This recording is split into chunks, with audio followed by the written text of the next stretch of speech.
We have our financial advisor, Mr. Noack, here this evening.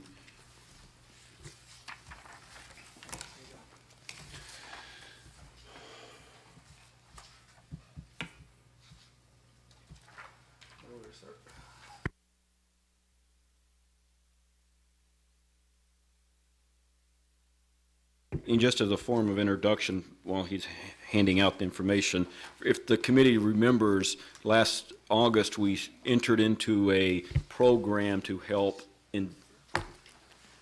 offset the liability of the OPEB, and that entails a quarterly investment opportunity. So one of the things Mr. Noack is going to talk about is a June borrowing opportunity that we do have, as well as he has maybe some plan design changes or some few features that he wants to share. Yeah, I'm just going to give you a quick update, and then again, since last time we met, myself and Brian Brewer and two other people have joined Robert W. Baird in the last 2 months, and really this program has really taken off, and we weren't getting the support we needed from the last company. So when you double revenues and you cut 3 people and they tell you to cut more, you only work so many hours. So the support we've gotten at Baird is great, and I think what you're going to see tonight is something we've been thinking about for a month, and we've come up with a new strategy that may help you guys out. Okay. Again, the district did put in $9.5 million of its own cash through a Fund 38 borrowing, which again you're making payments of $533,045 a year out of your general fund. Okay.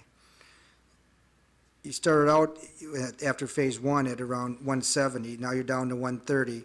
The question is, as you do more phases, if you want to get closer to 240 million, how do you do it without getting down to 101? Okay.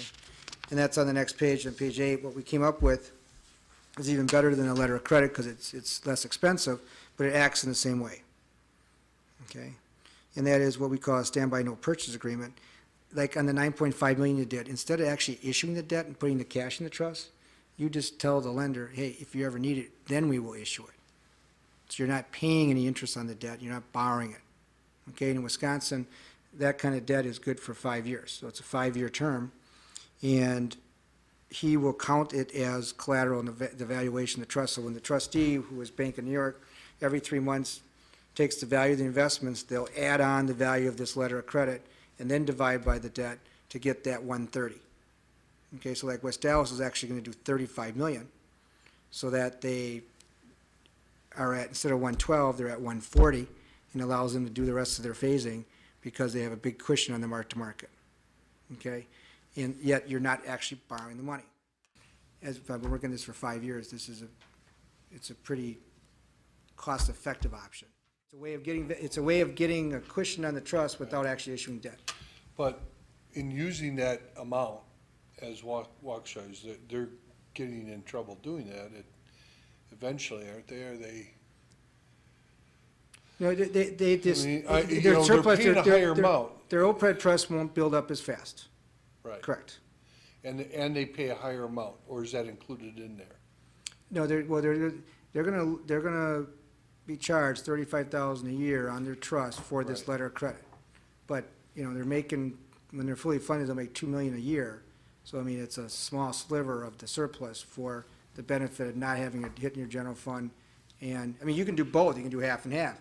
Again, if you wanted to do more, if you want to eventually get up to that $150 million level, eventually, a year or 2 down the road, your 9.5 just doesn't give you a lot of cushion, because we didn't realize how big your liability was.